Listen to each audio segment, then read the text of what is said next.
अपने चारों पुत्रों के विवाह के पश्चात राजा दशरथ का एकमात्र सपना था कि वह अपने ज्येष्ठ पुत्र राम को अयोध्या नगरी का राजा बनाए। इसलिए राजा दशरथ ने अपने कुल गुरु वशिष्ठ से विमर्श करके राम का राज्याभिषेक निश्चित किया। राम के राज्याभिषेक के लिए तैयारियां शुरू कर दी गईं तथा पूरी अयोध्या नगरी की जनता अपने नए राजा को पाने के लिए उत्साहित थे। श्री राम हमेशा से ही जनता तथा अपने परिवारजन के प्यारे थे, लेकिन शायद नियति को कुछ और ही मंजूर था, जिस वजह से राम की सौतेली माता राजा दशरथ की दूसरी पत्नी महारानी कैकेयी की दासी मंथरा ने उनको उकसाया। मंथरा ने रानी कैकेयी के मन में यह भ्रम पैदा किया कि राजा दशरथ उनके पुत्र भरत को ननिहाल भेजकर श्री राम को राजा बनाने के प्रयत्न कर रहे हैं। तब मंथरा ने उससे कहा कि वह राम की जगह अपने पुत्र भरत को अयोध्या का राजा बनाए। तुम्हारे पास अभी भी समय है, तुम चाहो तो राम की स्थान पर अपने पुत्र भरत को अयोध्या का राजा बना सकती हो। तब रानी कैकेयी को राजा दशरथ द्वारा दिए गए 2 वरदान का स्मरण हो आया, जो उन्होंने देवासुर संग्राम में रानी कैकेयी को उनके युद्ध में साथ देने के लिए दिए थे। तब रानी कैकेयी ने राजा दशरथ को बोला कि वह समय आने पर अपने दोनों वरदान उनसे मांग लेंगी।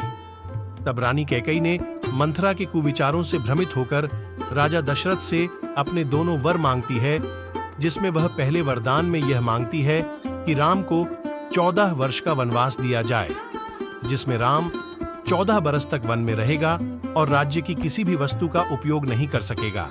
दूसरे वचन में रानी कैकेयी राजा दशरथ से अपने पुत्र भरत को अयोध्या का राजा बनाने की मांग करती है।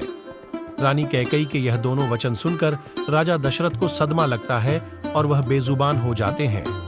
जब राजा दशरथ के इस स्थिति का पता श्री राम को चलता है तो वह अपने पिता के पास जाकर उनके इस रवैया का कारण पूछते हैं। उस समय राजा दशरथ रानी कैकेयी के भवन में ही होते हैं।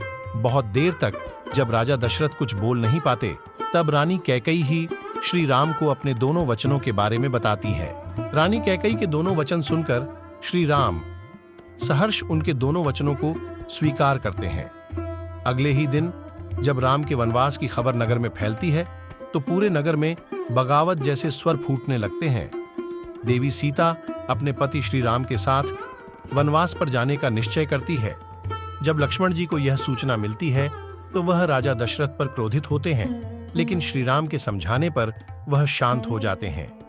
लक्ष्मण अपने भैया राम से बहुत स्नेह करते थे, इसलिए वे भी श्री राम के साथ वनवास पर चले जाते हैं। अयोध्या नगरी के लोग अपने श्री राम के वनवास पर उनके साथ जाने की इच्छा प्रकट करते हैं, लेकिन श्री राम उन्हें नदी के किनारे छोड़कर आर्य सुमंत के साथ अंधेरे में ही चले जाते हैं। वन पहुंचने के बाद श्री राम सबसे पहले अपने मित्र निषादराज के पास पहुंचते हैं। एक दिन उनके पास बिताकर वह लक्ष्मण और सीता के साथ 14 वर्ष के वनवास पर निकल जाते हैं। श्री राम के वनवास जाने के कुछ ही दिनों के बाद उनके पिता राजा दशरथ अपने पुत्र राम के वियोग में अपने प्राण त्याग कर स्वर्ग सिद्धार जाते हैं। तो दोस्तों, आज के एपिसोड में बस इतना ही। मिलते हैं अगले एपिसोड में, जिसमें हम शूर्पणखा की नाक कटना तथा खरदूषण के वध की कथा का वर्णन करेंगे। आपको ये एपिसोड कैसा लगा कमेंट करके बताइए और इस वीडियो को जरूर शेयर करें और कमेंट सेक्शन में इस वीडियो से रिलेटेड कुछ क्वेश्चन के आंसर देना मत भूलें। धन्यवाद।